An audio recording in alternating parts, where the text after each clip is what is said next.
All right, here we're looking at section 11.6 and our learning targets for today. First, we're going to organize data from an experiment with 2 samples. Then we're going to resample that data using a simulation to analyze a hypothesis. And remember that we use these simulations when we want large amounts of data. Then third, we're going to make inferences about a treatment. So here we are first. So here we have a randomized comparative experiment that tests whether a soil supplement affects the total yield in kilograms of cherry tomato plants. So I have a control group of 10 plants and a treatment group that has the soil supplement also has 10 plants. Then this table shows all of my results. So I see I have the control group and the treatment group and the total yield. So first I'm asked to find the mean yield of the control group. So in order to do that, I take all of my values that I had for the control group and divide it by the number of values that I had, right? Just like to find the mean of anything, I add all of my possibilities and divide by the number of groups that I had. So I find that my mean here was about 1.37. Then I have to find the mean yield of the treatment group.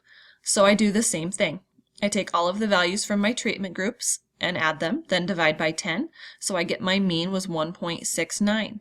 So now I want to find my experimental difference of the means. So I take my treatment mean and I subtract my control mean, which gives me 0.32. Right? This is just the difference between my control and my treatment group. Now I have to display my data in a double dot plot. So here's my data right here. And all I do is I create my line graphs, and then I just put my dots where they go. First I can look at my 10 control group samples and then my 10 treatment group samples. So here's an easier way to compare them. So now I've created my dot plot. So now let's look at part E. So now what can I conclude? Well, based on this data, they're fairly symmetric and there's no extreme values, right? All of my data lies pretty close together. So the mean actually is a suitable measure of center. If I had a lot of outliers, I'd have to use a different measure to look at them. So the mean yield of the treatment group is 0.32 kilograms more than the control group.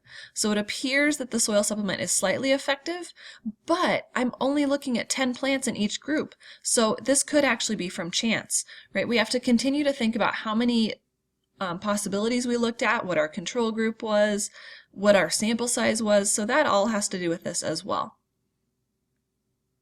So now I want you to think about this one for just a minute and see what happens when we change these couple of things. So now here we're going to be resampling that data. So I'm asked to resample the data in example 1 using a simulation. Use the mean yields of the new control and treatment groups to calculate the difference of the means. So I'm going to be using my simulation here. So I combine the measurements from both groups and assign a number. So 1 through 10 represents the data in the original control group, and 11 through 20 is the data in the treatment group. Here's what we're looking at. So here's my original control group, right? And here's my assigned number that I'm just going to give it. Here's my original treatment group, and here's its assigned number. So now I can use these assigned numbers to help in my calculator and find those calculation of random groups. So I'm going to use my random number generator. So I'm generating 20 numbers from 1 through 20 without repeating, right? And because I can't repeat because each plant was its individual thing, I can't have 2 of the same plant. So now here's my results of my random numbers. So I can use my first 10 numbers to have my control group. And the next 10 is my new treatment group. So here's my results. So my new control group was numbers 14, which is right here, and then 19, which is right over here. And then I just replace those numbers there. So now I use that to find the mean yields of my new groups. So again, I add all of my values and divide by the total number. And again, I add all my values and divide by the total number. So there we go. So then I can look at my difference. So this difference is less than the difference that I found before.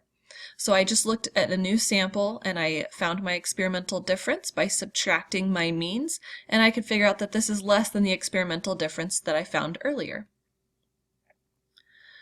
So now here I'm looking at the hypothesis. Remember, and my hypothesis, I'm trying to determine, could this be real or is this just by chance? So to conclude that the treatment in example 1 is responsible for the difference in yield, here's my hypothesis. So the hypothesis says that the soil nutrient has no effect on the yield of cherry tomato plants, right? Because we didn't find much of a difference there. So I'm going to simulate 20 resamplings of the data and then compare my experimental difference with my resampling differences and then figure out what I conclude about that hypothesis. So here's a histogram that shows the results of my simulation. My histogram's approximately bell-shaped, right, because it goes up in the middle and down on each side, and fairly symmetric, so it's approximately a normal distribution, right?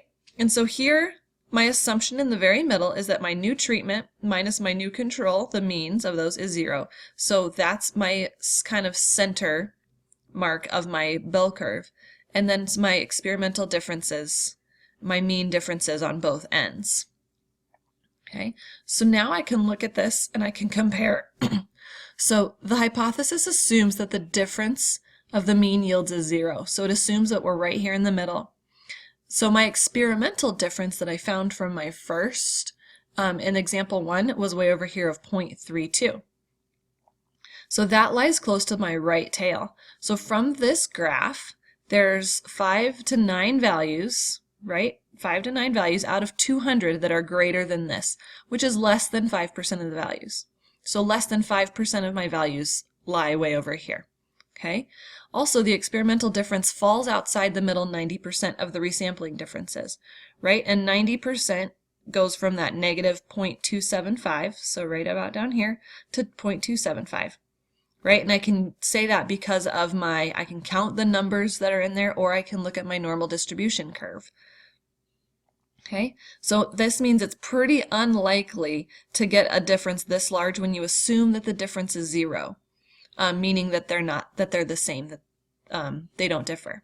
Okay, so from this I conclude that my hypothesis is most likely false.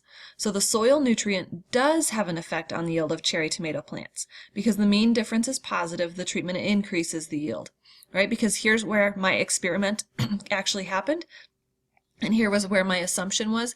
So this is not likely to happen by chance, to fall this far outside of my center. So I know that this does happen because of the soil nutrient. And since I know it's here on the right side, I know that it's going to increase my yield. So I can just look at those couple of things when I'm comparing and analyzing these hypotheses. So now I want you to think about this. So what do you think about concluding that my hypothesis is false when it's actually true? Does this change anything? Does this change how you view it or how you look at it? So now let's look back here. So first we had to organize data from an experiment with 2 samples. And this is generally done in a table or a chart. We can use some double dot plots as well to look at this. Then we resampled that data using a simulation to analyze a hypothesis, and we made some inferences about a treatment. Once we determined our information about the hypothesis, we could say yes, it matters, or no, it doesn't. So now that we've worked on these learning targets, go ahead and work on your homework for 11.6.